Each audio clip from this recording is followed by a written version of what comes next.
Assalamualaikum warahmatullahi wabarakatuh. Perkenalkan, nama saya Rizky Ramadhani dengan NIM 11012300010 dari kelas TE 0602. Di sini saya akan menjelaskan tentang ujian tengah semester elektronika tentang BJT.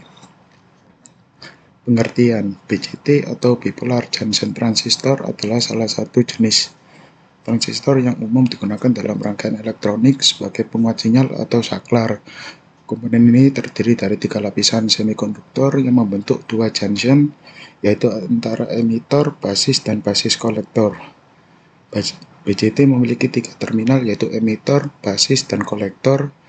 Arus yang mengalir melalui basis mengendalikan arus yang jauh lebih besar antara kolektor dan emitor, sehingga BJT dapat digunakan untuk memperkuat sinyal. Terdapat 2 jenis BJT, yaitu tipe NPN dan PNP, yang dibedakan berdasarkan arah aliran arus dan tipe pembawa muatan mayoritasnya.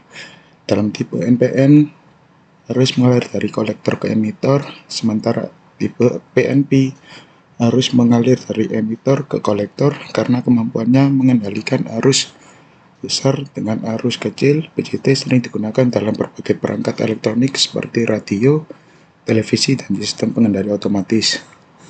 Selanjutnya, aplikasi dalam BJT. Yang pertama, sebagai penguat amplifier. Dalam rangkaian audio, BJT sering digunakan untuk memperkuat sinyal lemah agar cukup kuat untuk didengar melalui speaker. Contohnya adalah penguat sinyal mikrofon, penguat frekuensi radio, dan penguat intermediate frekuensi.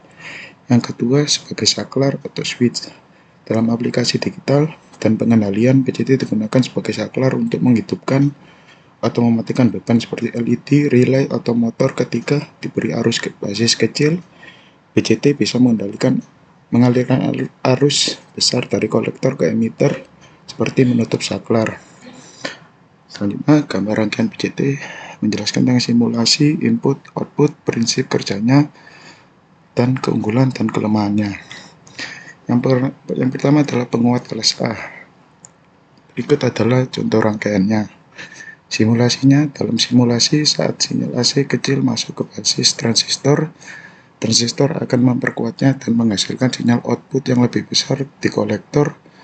Kapasitor C1 meneruskan sinyal AC ke basis.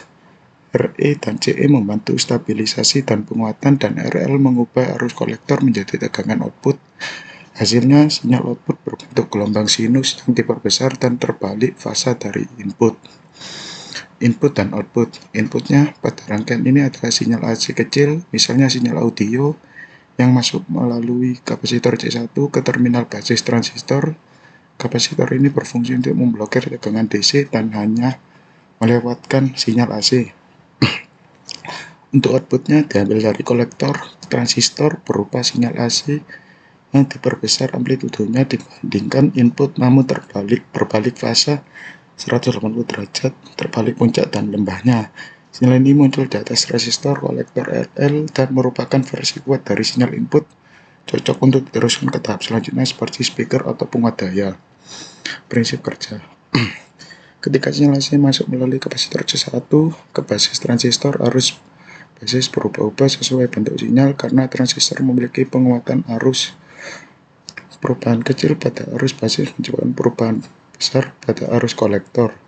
Perubahan IC ini menghasilkan perubahan tegangan pada resistor kolektor yang menjadi tegangan output. Transistor terus berkonduksi selama seluruh siklus sinyal sehingga sinyal output tetap linear dan utuh. Resistor emitor membantu stabilisasi arus, dan kapasitor emitor memastikan penguatan sinyal maksimum untuk sinyal AC. Jadi sinyal kecil diubah menjadi sinyal besar tanpa distorsi besar, tapi dengan efisiensi rendah karena transistor selalu aktif.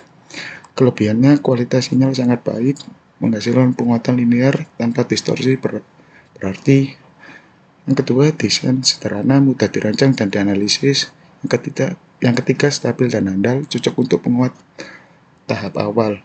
Kekurangannya, yang pertama, efisiensi rendah, hanya sekitar 25-30% karena transistor selalu aktif dan membuang daya sebagai panas.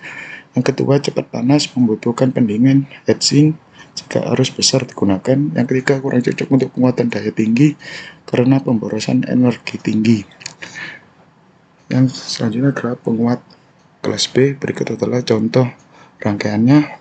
Simulasi input sinyal AC masuk melalui trafo input T1 dan dibagi dua secara fase positif ke Q1 dan fase negatif ke Q2. Transistor Q1 dan Q2 bekerja secara bergantian push pull tergantung dari fase sinyal input. Saat setengah siklus positif Q1 aktif, Q2 mati. Saat setengah siklus negatif Q2 aktif, Q1-nya mati.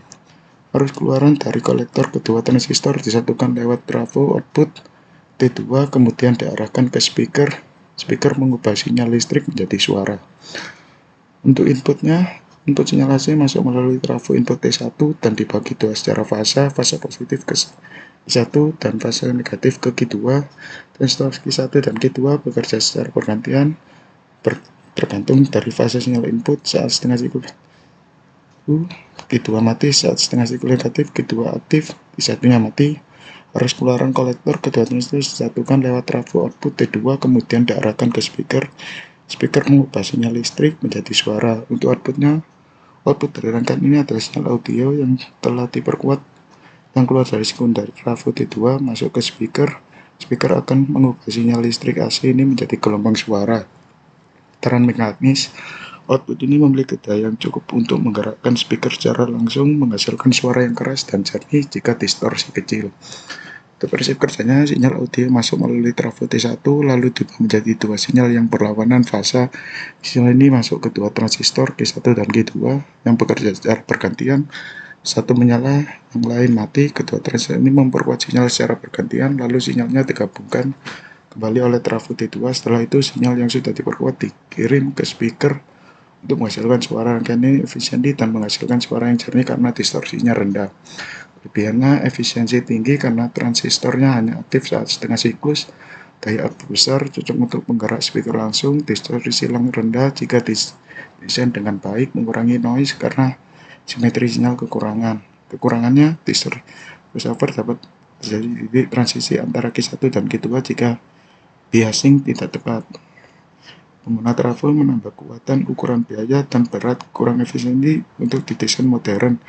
Pengaturan biasing rumit agar kedua transistor bekerja seimbang. Kesulitan frekuensi tinggi. Trafo memiliki keterbatasan frekuensi. Yang selanjutnya adalah penguat kelas B. Berikut adalah AB. Berikut adalah contoh rangkaiannya. Simulasinya saat sinyal input masuk misal audio dari HP, sinyal ini dikopling lewat C3 ke basis Q3. Q3 dan Q4 bekerja sebagai buffer atau penguat awal, kemudian sinyal ini dikendalikan oleh tegangan bias dari T1 dan T2. Bila sinyal positif Q1 aktif, menyalurkan arus ke speaker. Bila sinyal negatif Q2 aktif dan menarik arus dari speaker ke ground, hasilnya sinyal diperkuat dengan buat menggerakkan speaker 8 ohm dengan tenaga cukup besar dari suplai 6 volt. Input dan output. Input sinyal audio AC kecil misalnya 1000 mV dan sampai 500 mV peak. Outputnya sinyal audio AC besar hingga mendekati tegangan suplai kurang lebih 6 volt peak to peak, cukup kuat untuk memutar speaker.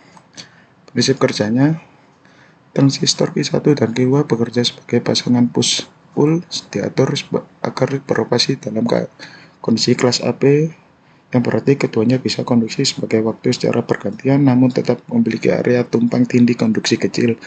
Dioda T1 dan T2 memberikan tegangan bias sekitar 1,2 volt, 2 kali tegangan maju dioda silikon untuk mencegah crossover distortion sinyal saat transisi dari Q1 ke Q2.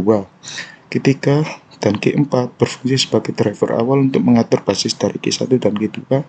C1 dan C2 berfungsi sebagai kapasitor kopling yang memblokir komponen DC agar tidak masuk ke speaker. C3 menyaring noise dari sinyal input. R1, R2, dan R3 adalah resistor pembagi tegangan dan pengatur arus basis. Kelebihan: efisiensi tinggi dibanding kelas A, lebih hemat daya, distorsi rendah berkat bias dioda yang mengurangi crossover distortion, cocok untuk penguat audio berdaya menengah, komponen sederhana dan mudah didapat. Kekurangannya, yang pertama tidak seefisien kelas D, Kettle amplifier masih ada panas yang cukup besar pada transistor, perlu pendingin saat arus besar. Yang ketiga, tidak cocok untuk penguatan sinyal frekuensi tinggi karena keterbatasan respon transistor BJT. Yang keempat adalah penguat kelas C. Berikut adalah contoh rangkaiannya. Simulasinya, rangkaian ini merupakan simulasi penguat kelas C yang digunakan untuk membuat sinyal frekuensi tinggi, sinyal input sinus 16,5 kHz dan 250 mV masuk melalui kapasitor C1 ke basis transistor Q1 yang dibias di bawah tegangan aktif 500 mV sehingga transistor hanya aktif saat dalam satu siklus transistor menghasilkan pulsa arus yang kemudian difilter oleh rangkaian LC, L1 dan C2 agar membentuk kembali sinyal sinus yang O2. Output selanjutnya dikopel melalui kapasitor C3 menuju beban R2 dan tegangan keluar diukur pada titik PR2. Rangkaian ini menghasilkan penguatan efisien untuk sinyal frekuensi tinggi. Input dan outputnya input V1 sinyal AC di sinusoidal dengan amplitudo 250 mV dan frekuensi 16,5 kHz diberikan melalui kapasitor C1 ke basis transistor. Untuk outputnya, sinyal AC yang telah diperkuat diambil dari kolektor transistor melalui kapasitor C3 dan diberikan ke beban R2. Prinsip kerjanya, rangkaian ini menggunakan sebuah transistor BJT Q1 dengan konfigurasi common emitter dengan induktor sebagai beban kolektor. Sinyal input AC diberikan melalui kapasitor kopling C1 ke basis transistor. Tegangan bias DC melalui resistor R1 memastikan resistor beroperasi dalam mode aktif, memungkinkan penguatan sinyal input saat sinyal input masuk setengah siklus positif. Tegangan bias meningkatkan transistor menghantarkan lebih banyak arus kolektor, menyebabkan tegangan kolektor menurun. Selanjutnya setengah siklus negatif, tegangan basis menurun, arus kolektor berkurang, tegangan kolektor meningkat. Perubahan tegangan pada kolektor ini diteruskan melalui kapasitor kopling C3 ke beban R2 menghasilkan sinyal output yang diperkuat. Untuk kelebihannya, yang pertama, desain sederhana menggunakan sedikit komponen mudah berakit dan dipahami. Penguatan linear memberikan penguatan sinyal yang baik dengan distorsi minimal pada rentang frekuensi tertentu. Yang ketiga, stabilitas dengan bias yang tepat, transistor beroperasi stabil dalam mode aktif. Untuk kekurangannya, yang pertama, efisiensi rendah. Transistor selalu dalam kondisi aktif menyebabkan konsumsi daya yang tinggi dan efisiensi sekitar 25-30%. Pemanasan karena arus kolektor yang terus-menerus, transistor penghasilan panas signifikan memerlukan pendingin tambahan. Yang ketiga, tidak cocok untuk beban berat, kurang efisiensi untuk menggerakkan beban dengan impedansi rendah atau daya tinggi. Berikut adalah penjelasan tentang BJT, penguat arus A, B, AB, dan C. Kurang lebihnya mohon maaf. Wassalamualaikum warahmatullahi wabarakatuh.